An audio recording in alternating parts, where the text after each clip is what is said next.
Competitive eater Matt Stoney ate a 7-pound burrito in under 8 minutes. The restaurant lost $17 on that plate. The video got 4 million views. Stoney made $9,000. The restaurant made $43,000 over the next 3 months from customers who came because of that video.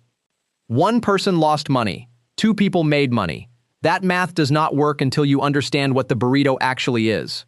The burrito is not food. The burrito is a customer acquisition cost dressed up as a menu item.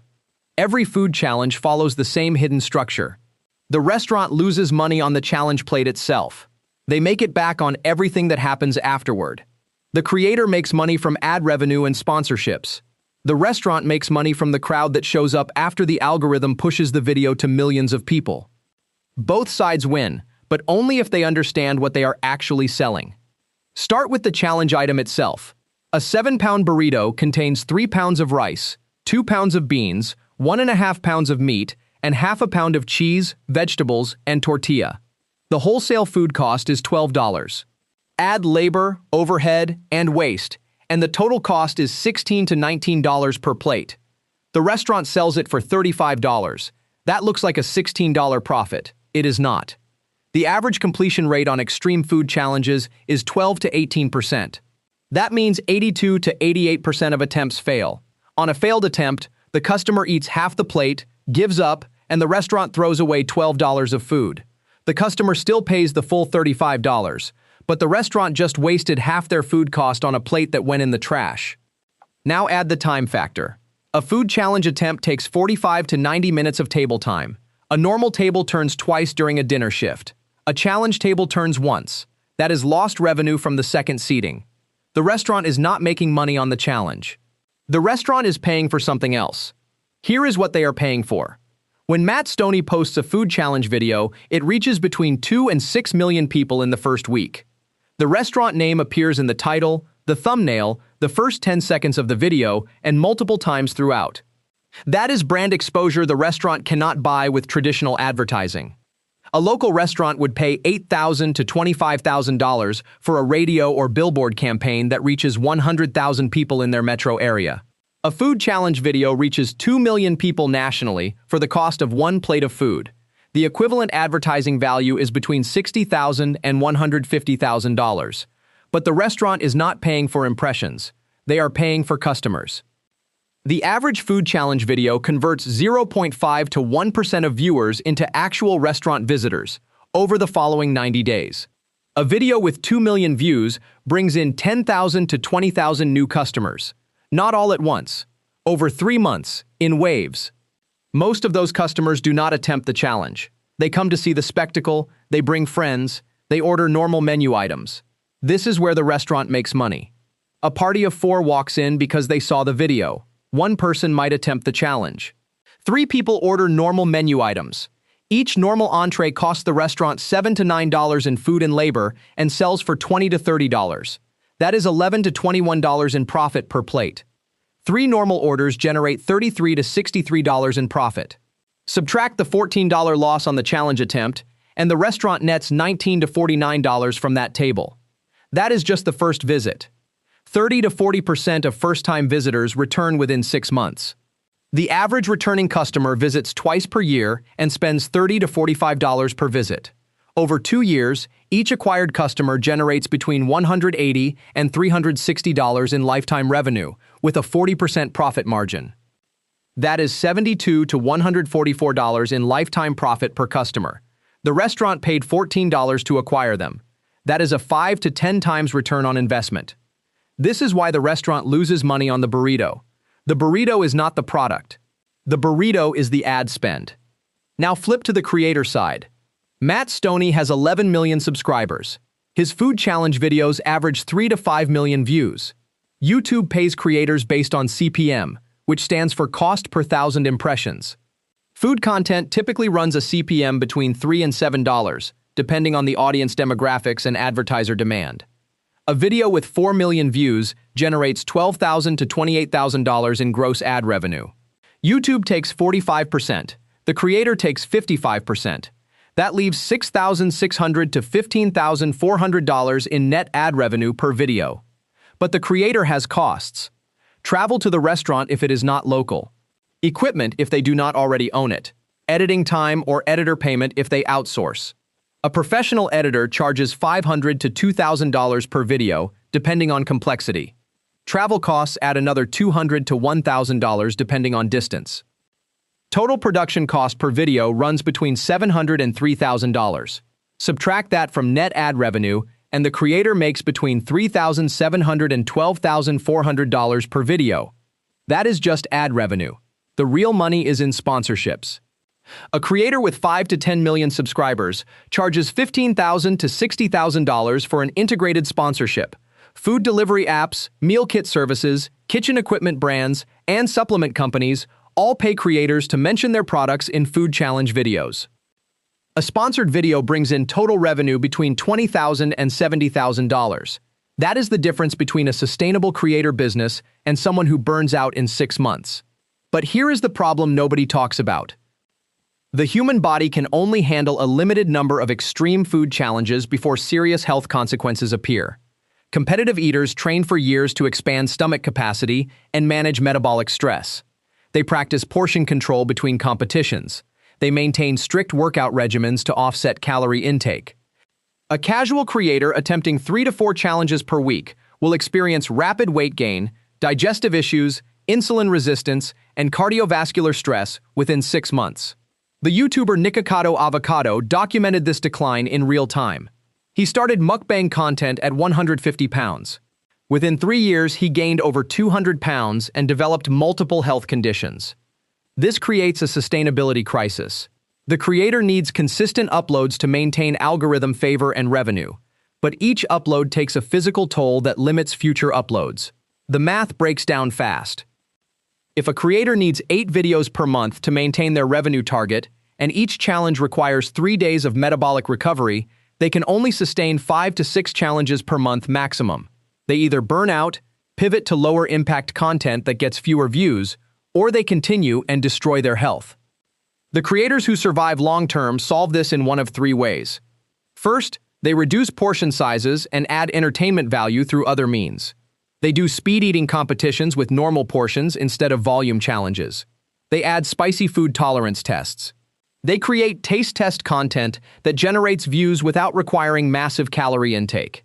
Second, they diversify content.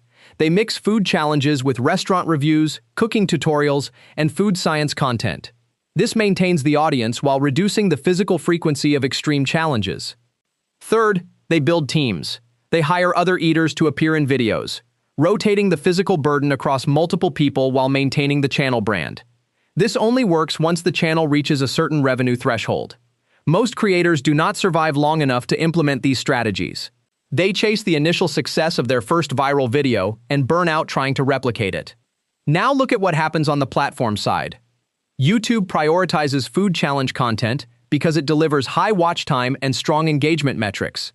The average food challenge video maintains 60 to 70% average view duration compared to 40 to 50% for standard food content. That extra retention means more ad impressions, which means more revenue for both YouTube and the creator. But YouTube also faces pressure to limit harmful content. Videos that promote binge eating, extreme portion sizes, or dangerous eating behavior receive policy scrutiny. The platform has started reducing distribution for content that crosses into health risk territory. This creates a moving target for creators. The algorithm rewards extreme content up to a point, then it punishes it. The line is not clearly defined and shifts based on platform policy changes and public pressure. A video format that works today might get demonetized or shadow banned 6 months from now. Creators who built their entire business on extreme challenges wake up one day to find their videos getting 20% of their previous views with no explanation. The algorithm changed. The rules changed. Their business model stopped working overnight. This is the hidden instability in food challenge economics. Both the restaurant and the creator are building businesses on top of an algorithm they do not control. YouTube, TikTok, and Instagram can change recommendation systems, monetization policies, or content guidelines at any time. The restaurants that survive use food challenges as one marketing tool among many. The creators who survive build audiences that follow them across content types and platforms. The difference between a viral moment and a sustainable business is the ability to exist independently of any single algorithm. Now look at the restaurants that get this wrong. They see one viral video bring a flood of customers and decide to make the challenge the core of their business. They expand the menu to include 5 different challenges. They redesign the dining room to accommodate filming. They train staff to hype up attempts and create spectacle. The restaurant becomes known only for challenges. They attract customers who want viral content, not quality food. The dining room fills with people filming, cheering, and disrupting other diners. Regular customers who want a quiet meal stop coming. When the viral moment passes, the transient audience leaves, and the core customers are already gone. The restaurant then depends on the next viral video, the next creator, the next algorithm push. Without consistent viral content, the traffic disappears. Revenue drops 40 to 60%. The restaurant either pivots back to normal operations and tries to rebuild their original customer base, or they close. This has happened to dozens of challenge-focused restaurants over the past 5 years. They optimize for spectacle and lose their foundation. The restaurants that succeed use the challenge to acquire customers, then convert them with quality food and service. The challenge is the hook. The menu is the product. The experience is what brings them back. The challenge might bring you in once, but the food keeps you coming back. The business model scales with population density. Major metros with 2 million plus residents and significant tourist traffic can sustain ongoing challenges because the customer pool constantly refreshes. Small-town restaurants exhaust their addressable market after one viral video. They benefit from 1 or 2 challenges per year, not ongoing campaigns. Now look at the money flow in detail. The creator films a challenge. They spend 8 hours total between travel, filming, and eating. They spend another 6 to 10 hours editing, or pay an editor $1,000. Total time investment is 14 to 18 hours. Total cash investment is $1,000 to $2,500 when including travel and production. The video gets 3 million views over 30 days. Ad revenue is $9,000 after YouTube's cut. Sponsorship is $30,000. Total gross revenue is $39,000. Subtract production costs, and net profit is $36,500 to $38,000. That is $2,000 to $2,700 per hour of the creator's time. That is why people do this, despite the health risks. The economic returns are extraordinary if you can sustain it. The restaurant invests $17 in food cost for the challenge plate. The video brings in 12,000 customers over 90 days. 40% of those customers were already in the restaurant's market but had not visited before. The other 60% are tourists or people from outside the normal market radius who make a special trip. 12,000 customers generate $360,000 in gross revenue over 90 days at an average ticket of $30 per person. With a 40% profit margin, that is $144,000 in profit. The restaurant paid $17 to generate $144,000 in profit. That is an 8,400 times return on investment. Even if only 10% of that revenue is directly attributable to the video, the restaurant still made $14,400 from a $17 investment. These numbers explain why the model works despite the obvious problems. The economic returns are so large that they justify the health risks, the operational disruption, and the algorithm dependence. When a single video can generate this much value, people will continue making them until something forces them to stop. That something is starting to happen now. YouTube updated its monetization policies in late 2023 to demonetize content that promotes dangerous eating challenges, videos featuring extreme portion sizes, speed eating competitions that pose choking risks, or challenges that result in visible physical distress, now receive limited monetization or full demonetization. This policy change cut revenue for many challenge creators by 60 to 80% overnight. Videos that previously generated $15,000 in ad revenue now generate $3,000. The business model broke for anyone who had not diversified their revenue streams. The creators who survived had already built sponsorship relationships, merchandise lines, and Patreon memberships. The creators who depended entirely on ad revenue saw their income collapse and could not recover. This is the difference between a creator business and a revenue stream. A business has multiple income sources and can survive platform policy changes. A revenue stream is entirely dependent on one algorithm and dies when that algorithm changes. The same logic applies to restaurants. A restaurant that uses challenges as one marketing tool among many can survive when challenge traffic decreases. A restaurant that built its entire concept around challenges has no fallback when the model stops working. Now look at what sustainable food challenge content actually looks like. The creator focuses on challenges that are difficult but achievable. A 3-pound burger instead of 10 pounds. A spicy wing challenge with progressive heat levels. A dessert challenge that is large but not absurd. The difficulty comes from skill or tolerance, not just volume. This content still performs well algorithmically because it has completion suspense. The viewer genuinely does not know if the creator will succeed. With absurdly large challenges, the viewer knows no one can finish it. The suspense is fake. With skill-based challenges, the suspense is real. The restaurant designs the challenge to be completable by approximately 20 to 30% of attempts. This creates social proof. Multiple people per week complete the challenge and get their photo on the wall. This proves the challenge is real and achievable, which encourages more attempts. The challenge is priced to break even on successful completions and profit on failed attempts. A 3-pound burger costs the restaurant $11 to make and sells for $28. If the customer completes it, they get it free or at 50% off. If they fail, they pay full price. With a 25% completion rate, the restaurant averages $21 in revenue per attempt against an $11 cost. That is a $10 profit per attempt, and the restaurant still gets the marketing value from completion photos and videos. This is the sustainable version of food challenge economics. The restaurant makes money on the challenge itself instead of losing money and hoping to recover it through secondary customers. The creator makes content that performs well algorithmically without destroying their health. Both sides win without depending on unsustainable extremes. The challenge is difficult enough to create entertainment value, but not so extreme that it guarantees failure or causes health issues. The sweet spot is a 20 to 35% completion rate. Low enough to be impressive, high enough to be believable. This model works long-term because it does not depend on constant escalation. The creator does not need to find bigger and more dangerous challenges every month. The restaurant does not need to create more extreme menu items to stay relevant. The baseline content continues to perform, and the business stays stable. Here is what the business model looks like when you strip away the spectacle. A creator builds an audience by producing entertaining food content that occasionally includes challenges. The challenges are skill-based or tolerance-based rather than pure volume.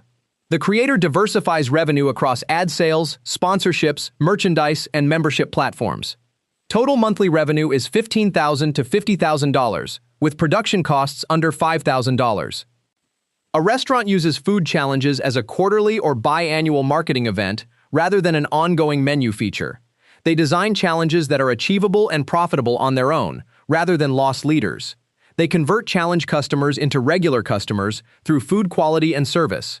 The challenge generates $10,000 to $30,000 in direct profit per year and brings in 300 to 1,000 new regular customers with a lifetime value of $150 to $300 each.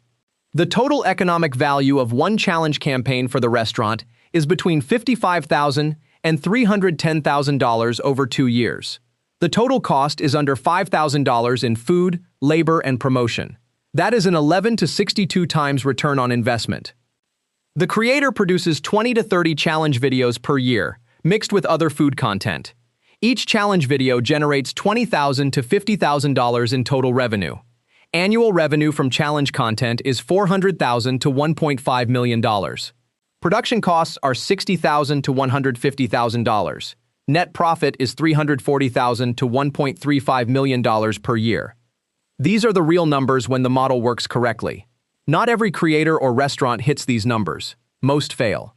But the ones who understand the business model and execute it properly generate returns that justify the investment. Here is what you need to start a food challenge channel today. Equipment cost is under $100. A smartphone with 4K video capability. A $20 lapel microphone. Free editing software like DaVinci Resolve or CapCut. That is the entire production setup for your first 10 videos. Your first video starts with local restaurant research. Identify 3 restaurants within 30 minutes of your location that have unique menu items or existing challenges. Email the owner or manager directly. Offer to create a free promotional video in exchange for 1 complimentary meal.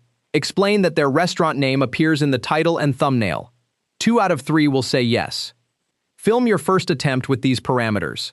A moderately difficult challenge that you have a 20 to 40% chance of completing. Not 10 pounds, 3 pounds maximum. The difficulty should come from spice level, time pressure, or variety, not pure volume. Film yourself, the food, and the restaurant atmosphere. Capture your genuine reactions. Do not fake enthusiasm. Viewers detect inauthentic performance instantly. Edit the video to 8 to 12 minutes. Structure it with a 30-second hook showing the challenge. 2 minutes of setup explaining the rules and showing the restaurant. 6 to 8 minutes of the attempt with genuine struggle and commentary. And 1 minute of resolution showing completion or failure. Add the restaurant's social media handles in the description and tag them when you post. Post the video with the restaurant name and location in the title. The format is location-specific. Philadelphia Cheesesteak Challenge, not generic food challenge. The algorithm rewards geographic specificity because it matches local search intent. Within 72 hours, you know if the format works. 20,000 views means continue with video 2. 5,000 views means the challenge was not compelling or the restaurant lacks local recognition. 2,000 views means your presentation needs work or the thumbnail failed. Make this decision after video 3, not video 1. 3 data points show a pattern. 1 video is random noise. By video 6, you know your audience demographics from YouTube analytics. By video 10, you know if sponsorship opportunities exist based on subscriber growth rate and email inquiries. Your first 15 videos are market testing. You are learning what challenges perform, what restaurants attract views, and what presentation style retains viewers. Do not expect profit. Expect education. Most creators quit after 5 videos because they expect immediate returns. The ones who survive understand that videos 1 through 15 are buying information about what works. Video 16 is where the actual business begins. You know your format. You know your audience. You know which restaurants generate views. You can now approach restaurants with data showing your average views and offer paid promotion. You can pitch sponsors with your analytics showing audience demographics. Revenue becomes predictable after video 20. Ad revenue averages $2,000 to $5,000 per video, depending on views and CPM. Sponsorships add another $3,000 to $8,000 per video. Once you cross 50,000 subscribers, you produce 4 videos per month. Monthly revenue is $20,000 to $52,000. Production costs including travel, equipment, and editing are $3,000 to $6,000 per month. Net profit is $17,000 to $49,000 per month. That is the path from zero to sustainable creator business. It takes 6 to 9 months of consistent weekly uploads. It requires filming, editing, and posting every week without missing deadlines. It demands willingness to eat uncomfortable amounts of food and accept physical consequences. But the economics work if you execute correctly and diversify before the algorithm shifts. The restaurant that understands this uses the challenge to acquire high-value customers and converts them with quality. The creator who understands this uses the challenge to build an audience and monetizes that audience across multiple revenue streams.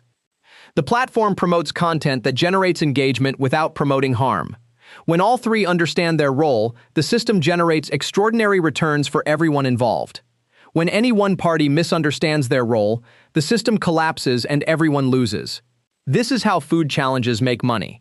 Not from the food itself, from the customers the food attracts, the audiences the spectacle builds, and the lifetime value those relationships create. The challenge is never the product. The challenge is the acquisition cost for something more valuable that happens after the camera stops recording. The visible business loses money. The invisible business makes millions. And the difference between the two is understanding what you are actually selling.